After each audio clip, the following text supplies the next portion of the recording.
ডিমৰ ফাৰ্মাচিত কৰ্মৰত শ্ৰমিকৰ বিৰুদ্ধে মালিক পক্ষৰ অবিচাৰ। কৰ্মৰত শ্ৰমিকক 6 বছৰ ধৰি পাৰিশ্ৰমিক নিদি শাৰীৰিকভাৱে অপদস্থ কৰি ফাৰ্মাচিৰ পৰা বাহিৰ কৰি দিয়াৰ অভিযোগ।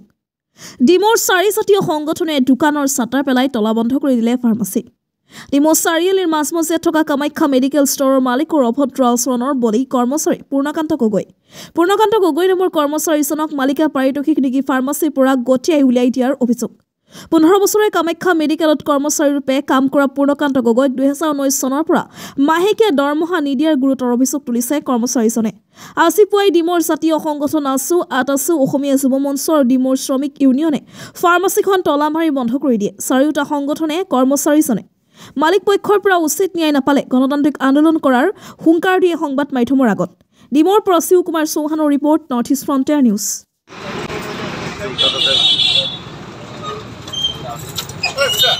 কাৰণ হৈ গ'ল কি ইয়াত যিজন কৰ্মচাৰী কৰ্মৰত 16-17 বছৰে ইয়াত কৰ্মৰত হৈ আছে, তেওঁ নিজৰ প্ৰাপ্যধন বিচাৰি মালিকক যেতিয়া বিচাৰিছে, মালিকে তেতিয়া তেওঁক অপদস্থ কৰিছে, মাৰধৰ কৰিছে, প্ৰাণে মৰা ভাবুকি দিছে। গতিকে এই কাৰ্যসূচী গৰিহণা দি আমি মেডিকেলখন বন্ধ কৰি থোৱা হৈছে। অনিৰ্দিষ্ট কালৰ কাৰণে বন্ধ থাকিব, যদিহে আমাৰ কৰ্মচাৰীজনে নিজৰ প্ৰাপ্যধন নাপায়। যুৱক মানে মেডিকেল ষ্ট'ৰ কৰ্মচাৰী, তেওঁ ইতিমধ্যে থানাত অভিযোগ দাখিল কৰিছে। গতিকে পুলিচে এই ক্ষেত্ৰত আমি আশা কৰিছোঁ উপযুক্ত ন্যায় দিব। যদি উপযুক্ত ন্যায় আমাৰ কৰ্মচাৰীজনে নাপায়, তেতিয়াহ'লে আমি গণতান্ত্ৰিকভাৱে এই প্ৰতিষ্ঠানটো একেবাৰে বন্ধ কৰি দিবৰ কাৰণে বাধ্য।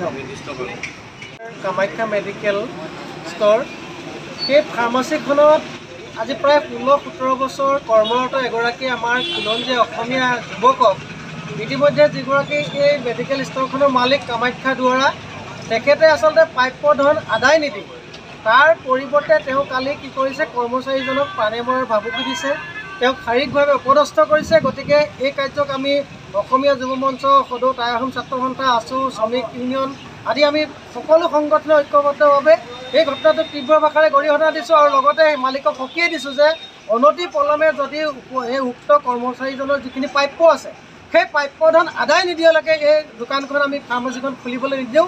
আৰু সেইকাৰণে আজি আমি সকলো দল সংগঠনৰ কৰ্মী আহি পেলাই আজি আমি এই মেডিকেল ষ্ট'ৰখন আমি ইতিমধ্যে বন্ধ কৰি দিছোঁ।